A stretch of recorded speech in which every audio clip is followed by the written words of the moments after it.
We, in terms of our role, were able to identify it as Novichok, to identify that it was a military-grade nerve agent.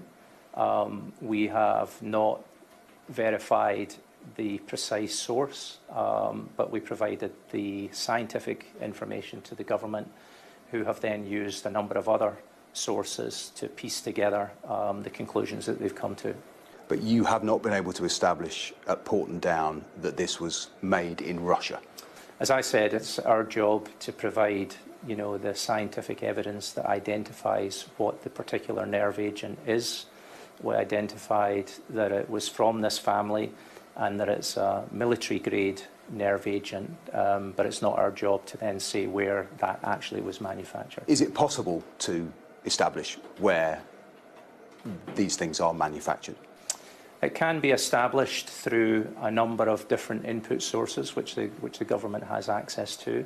From our perspective, scientific evidence is only one of those sources, and it requires a number of other things in order to verify that. So to be clear, you're not able at Porton Down to say where it is from? At this stage, with the work that we've done thus far, we've been able to establish that it's Novichok or from that family. We are continuing to work to help to provide additional information that might help us get closer to, the question that you asked, but we haven't yet been able to do that. Do you have antidotes? Were you able to supply antidotes that could be administered to the Skripals? Unfortunately, this is an extremely toxic substance. There is not, as far as we know, any antidote that you can, use to negate the effects of it.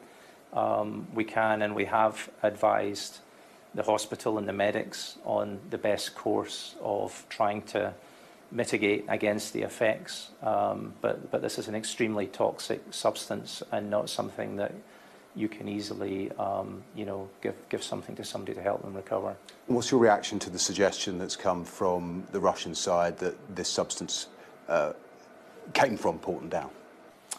Well, there's no way that anything like that would ever have come from us or, leave the four walls of our facilities. We deal with a number of very toxic substances as part of the work that we do.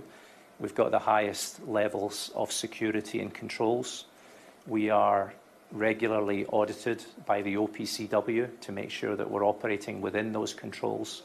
And if there was any hint that anything that we have would be leaving our four walls, then we wouldn't be allowed to operate. But you are in control of your four walls. What do you say to the theory that this is somehow a British operation and you've waved it out of the door? Well, it certainly isn't anything that came from our facility, because, as I said, we've got the highest standards of control and security, and there's no way that anything like that could ever have come from Porton Down.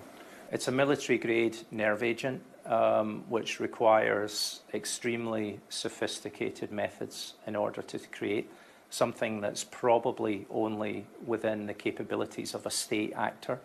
And I wouldn't like to comment further on, precisely where that would be, but that's part of the ongoing investigation.